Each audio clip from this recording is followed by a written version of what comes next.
सोनामुखी, हरड़, मुलेठी जैसी अनेक जड़ी बूटियां और हजारों वर्षों का प्राचीन आयुर्वेदिक ज्ञान इस एक बोतल में समाया हुआ है। कायम टैबलेट, आपकी खुशियों का साथी।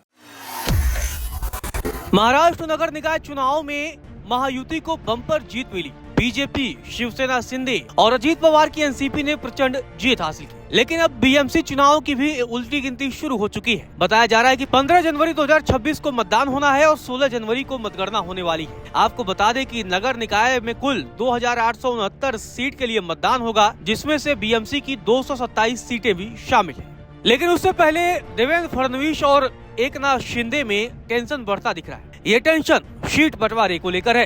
दरअसल आपको बता दें कि सीट बंटवारे को लेकर अभी भी पेच फंसा हुआ है। भारतीय जनता पार्टी की तरफ से जितनी सीटों का ऑफर शिंदे गुट को दिया गया, शिंदे गुट उतनी सीटों पर बताया जा रहा है कि सहमत नहीं है। सोमवार देर रात महाराष्ट्र के मुख्यमंत्री देवेंद्र फडणवीस और डिप्टी सीएम एकनाथ शिंदे के बीच महत्वपूर्ण बैठक हुई।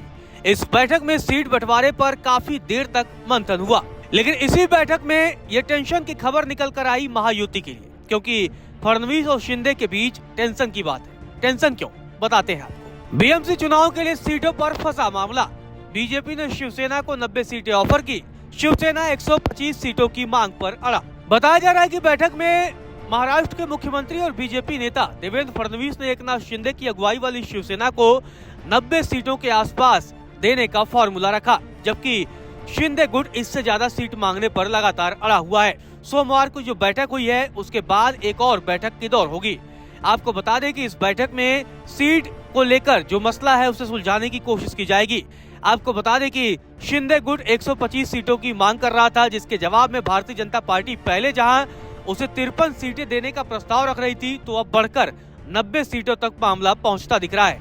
बताया जा रहा है कि आने वाले समय में जल्द ही एक और बैठक होगी और इस बैठक में सीटों का मसला सुलझा लिया जाएगा। वहीं एनसीपी अजीत पवार भी आज बड़ा फैसला ले सकते हैं। दरअसल बीएमसी चुनाव को लेकर एनसीपी अजीत पवार गुट आज बड़ा ऐलान कर सकता है। मुंबई के बीएमसी चुनाव में एनसीपी गठबंधन 7 चुनाव लड़ेगी या अकेले चुनावी मैदान में जाएगी, ये देखना भी दिलचस्प होगा। बताया जा रहा है कि एनसीपी कई स्थानों पर स्वतंत्र रूप से महानगर पालिका का चुनाव लड़ सकती है। दरअसल अजीत पवार के सामने महायुति ने एक शर्त रखी गई है कि यदि मुंबई में एनसीपी गठबंधन को साथ आना है तो उन्हें नवाब मलिक के अलावा कोई नया चेहरा सामने रखना होगा। मतलब बीजेपी को नवाब मलिक के चेहरे पर आपत्ति है और मात्र 10 से 14 सीटों पर ही संतोष करना होगा। गौरतलब है बीएमसी यानी कि बृहन मुंबई महानगर पालिका चुनाव की उल्टी गिनती की शुरुआत हो चुकी है।